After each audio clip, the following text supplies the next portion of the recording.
नहीं। देखो, ऑस्किलेटर जो होता है ना, वो हमारा मेनली दो प्रकार का होता है। कौन है to participate waiting? Saurabh, Rohit. दो प्रकार का होता है मेनली। अरे यार आ जाओ चिसाना। पहला होता है इसमें साइनोसोइडल, थोड़ा सा यहाँ कंफ्यूजन था। और दूसरा होता है नॉन साइनोसोइडल।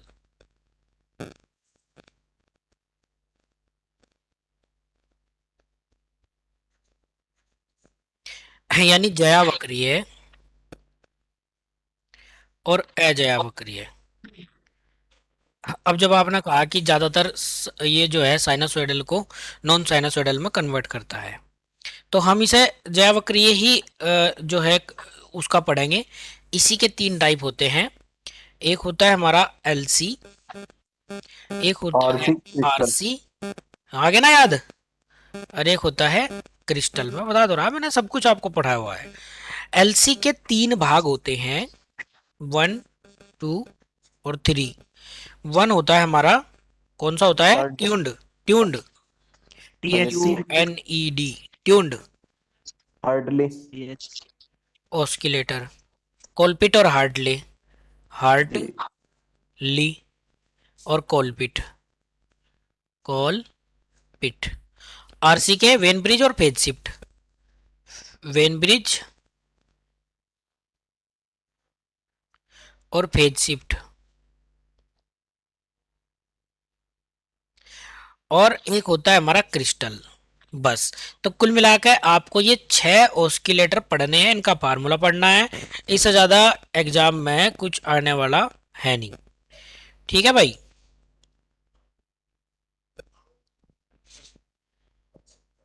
अब देखो, जो हमारा जो हमारा पहला ऑस्किलेटर है वो है ट्यून्ड।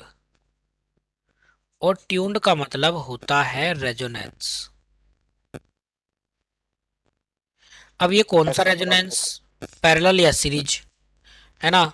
तो ये होता है हमारा, इसका फार्मूला तो यही है, F is equal to one upon two pi under under वुड रूट मेल्सी। एल सी, है ना? जब ट्यून्ड सर्किट बनता है तो उसमें हम दो एक कैपेसिटर को और एक इंडक्टर को इस तरह से काउंट लेते हैं कि ये सी है, ये एल है ना? और इसका फार्मूला यही बनता है। ये होता है हमारा ट्यून्ड, हाँ, ऑस्किलेटर। ट्यून्ड ऑस्किलेटर के बारे में कुछ और भी, ये डीसी सिग्नल को एसी सिग्नल में बदलता है। ये डीसी सिग्नल को, यानी कि हाई, लो टू हाई।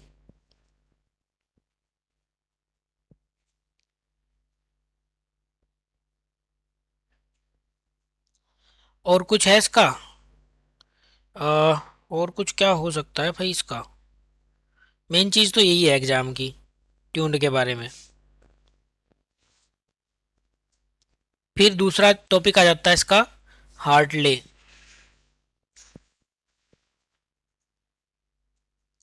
अब हार्टले जो होता है हमारा, अच्छा एक चीज और है, जो ट्यून्ड होता है हाई फ्रीक्वेंसीज उत्पन्न करने के लिए यूज होता है। हाई फ्रीक्वेंसी उत्पन्न करने के लिए प्रयोग होता है। इसमें हमारा रेडियो हैगा जी, रेडियो आ जाएगी। 180, हाँ बिल्कुल सही बात है। 180 डिग्री का फेज डिफरेंस माना जाता है। यही इसकी दो तीन बातें हैं बस, और कुछ नहीं मिलता इसका हार्टले का, ओ सॉरी इसका ट्यून्ड का। हार्टले में क्या होता है? हार्टले में हमारे दो इंडक्टर काम करेंगे, L1 और L2, और एक काम करेगा C। यानी कैसे? हम दोनों इंडक्टर को सीरीज में भी ले सकते हैं, L1 L2, और पैरेलल में ले लेंगे सी। अब जो F is equal to 1/2 pi under root L C था, उसमें एल की जगह L1 प्लस L2 काउंट हो जाएगा और फार्मूला बन जाएगा 1/2 pi under root L1 plus L2 into C. L1 और L2 के बीच में म्यूचुअल इंडक्टेंस होता है, इनमें होता है म्यूचुअल इंडक्शन। तो इसके कारण ये अलग अलग तरह के हो भी सकते हैं, और ये बेसिक इसका फार्मूला यही रहेगा। अब इसका हार्टले का यूज होता है रेडियो फ्रीक्वेंसीज में।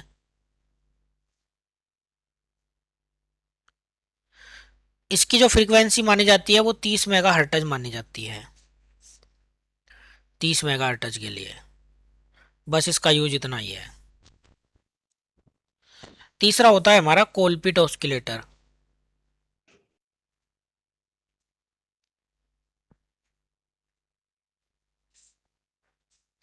जो कोलपिट ऑस्किलेटर होता है वो वेरी हाई फ्रीक्वेंसी के लिए होता है, और जब भी वेरी हाई फ्रीक्वेंसी की बात आए तो उसमें दो कैपेसिटर, यानी कैपेसिटर की वैल्यू ज़्यादा हो जाएगी और इंडक्टर की वैल्यू कम हो जाएगी। अच्छा एक बात बताओ, अगर मैं C1 और C2 को जोड़ना चाहूँ, ये रहे हमारे C1 और ये रहा C2, जब दो चीज़ सीरीज में लगी है तो C1 और C2 को कैसे जोड़ा जा सकता है भाई? एज इट सीरीज समानांतर में। नहीं, सीरीज में फार्मूला क्या होगा C1 और C2 का? सी 1/c बराबर 1/c1 plus 1/c2। Very good. 1/c बराबर 1/c1 प्लस 1/c2, और यहाँ हम एलसीएम ले लेंगे तो ये हो जाएगा C1 plus C2 upon C1 into C2, या फिर C equal to C1 C2 upon C1 plus C2 बराबर है। बेसिक फार्मूला वही है, F बराबर 1/2 pi under root L C. इसी फार्मूले में C की जगह ये वाला मान पुट कर दें तो क्या होगा? F बराबर 1/2 pi under root L into C की जगह क्या ले लिया आपने? C1 C2 upon C1 plus C2, क्योंकि एल गुणा में है तो अगर हम इसे C1 प्लस C2 को ऊपर ले जाएं तो फाइनल फार्मूला क्या बन जाएगा? 1/2 पाई अंडर रूट। अब देखो मैंने पूरे के अंडर रूट, अभी सब बटे से हटा दिया, पहला बटे में था C1 plus C2 upon L into C1 C2। ये फार्मूला होता है किसका भाई? कोलपिट ऑस्किलेटर का। समझ आ गया?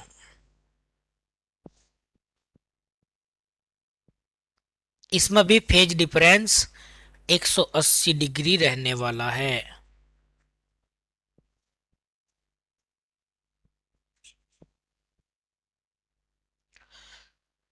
आय हाय, अब इसके बाद हमारा आता है फेज शिफ्ट ऑस्किलेटर।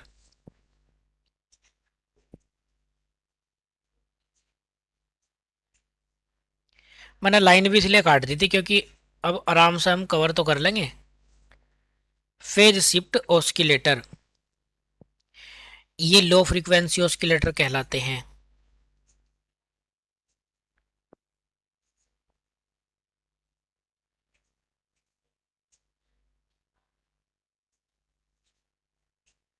ठीक है, और इनका नेटवर्क जो है आर और सी से मिलकर बनता है, 180 डिग्री का फेज डिफरेंस रहेगा, और स्टेबल डिवाइस कहलाती है।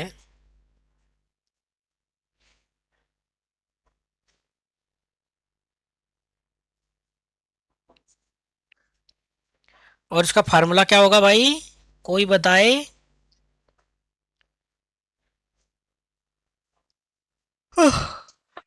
छह ले लो गुरुजी। इंडक्टर। फेज शिफ्ट का पहले सर ये वेन ब्रिज फेज पढ़ाना था ना, ये फेज शिफ्ट है। तो फेज शिफ्ट का होता है 1/2 pi under root R C. है, क्या होता है भाई? R C RC under 12 root, आएगा, अंडर रूट में 6 आएगा जी। अंडर रूट 6 होता है। 1/2 pi R C under root 6। F is equal to, ये एफ क्या है? अब फ्रीक्वेंसी है जी। बहुत बढ़िया, कौन सी फ्रीक्वेंसी है? टोटल फ्रीक्वेंसी होगी। Resonance. Very good resonance frequency, ठीक है। भाई, फार्मूला उसी का चल रहा ना। जी जी जी जी, एफ आर, हाँ ठीक है सर। हाँ, ठीक है। अगला पॉइंट है हमारा वेन ब्रिज का। और वेन सर ये जो ब्रिज, आपने सर आपने ये जो फेस स्लिप डलवाई है, आरसी का तो है उदाहरण, आरसी ऑसिलोस्कोप ओसिलेटर का। ये आरसी ऑस्किलेटर के ही तो प्रकार चल गए अब, फेज हाँ शिफ्ट जी, भी। फेस वाला। हाँ हाँ, जी हाँ। RC oscillator. जी ठीक है। तो अब जो दूसरा है हमारा वेन ब्रिज, ये भी आरसी ऑस्किलेटर का ही प्रकार है। जी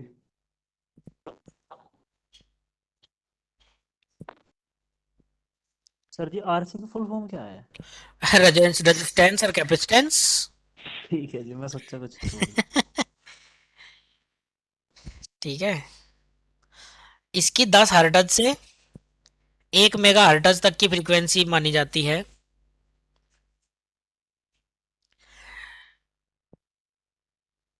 इसका जो फार्मूला होता है, F is equal to 1/2 pi under root R1 C1 R2 C2। यानी इसमें 2 रेजिस्टेंस और 2 कैपेसिटेंस वर्क करते हैं, और ये एक ब्रिज की तरह काम करता है।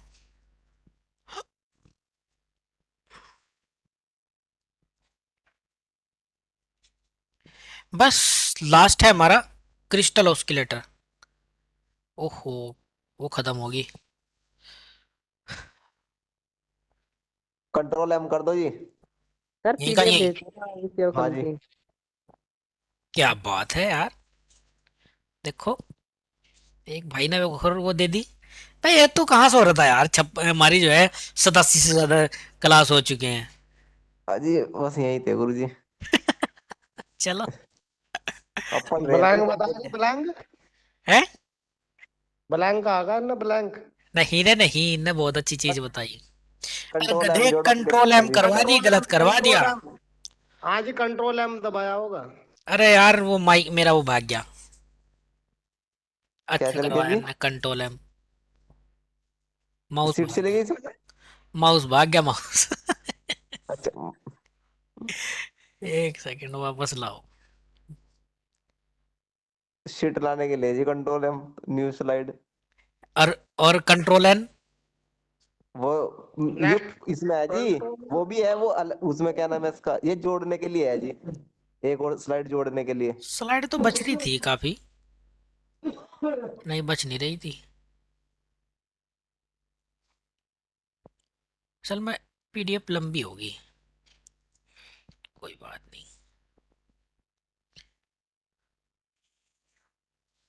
इसमें कल वाले टॉपिक भी तो आ गए, काट दूंगा मैंने तो।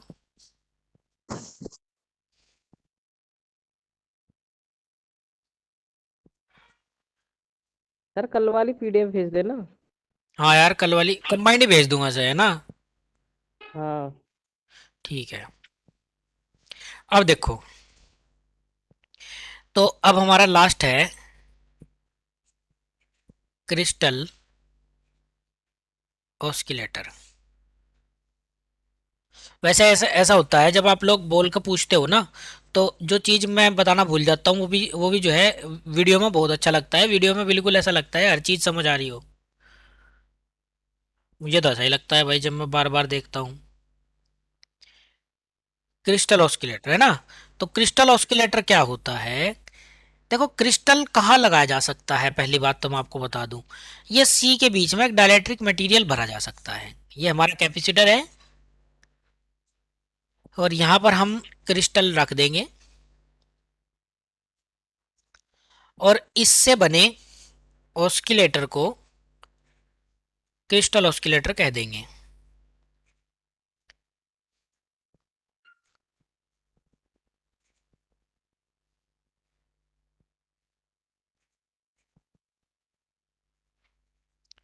क्रिस्टल के रूप में क्वार्टज यूज होता है।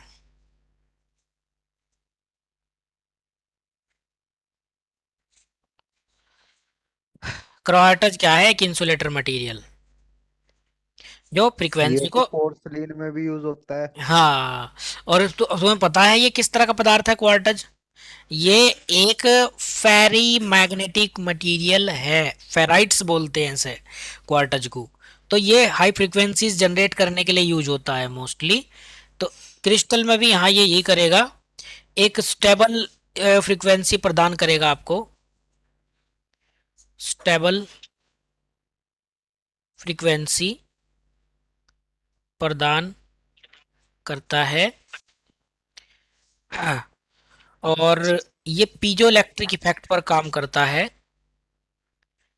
पीजो इलेक्ट्रिक इफेक्ट पर वर्क करता है। और इसकी रेंज जो है 25 किलोहर्ट्ज से 100 मेगाहर्ट्ज तक होती है। और इसका जो फार्मूला होता है F इजकल टू 1 अरे इसको अपॉन 2 25 कर दो, पाई है। 25 कर दो इसको। ओ सॉरी, तो 2 किलो हट के लिख दिया आपने। हाँ, 25 किलो हर्ट्ज से। और यहाँ ये फार्मूला होता है LCS, और जो CS है वो है क्रिस्टल वाला, क्रिस्टल वाला कैपेसिटर। बस ये इसका फार्मूला होता है, और इनसे ज़्यादा कोई भी बड़ा क्वेश्चन आपके एग्जाम में आने वाला नहीं है। ठीक है भाई, बस यही था पूरा, और इतना ही आप पढ़ के चले जाओ, इतना बहुत है। मैंने इसमें बहुत कुछ दे दिया आपको। मेन चीज़ इसके टाइप थे, टाइप मैंने आपको सारे बता दिए। ठीक है, इनका यूज जो है मेन वेरिएबल टाइप के फ्रीक्वेंसीज यूज करने में होता है। चलो, थक गया मैं भी अब बहुत। ठीक है भाई, नमस्ते सर जी। नमस्कार भाई, नमस्ते सर जी। नमस्कार भाई, नमस्कार, नमस्कार गुरु जी। नमस्कार। गौरव कुछ बोल रहा है जी, गौरव ने हाथ खड़ा करा।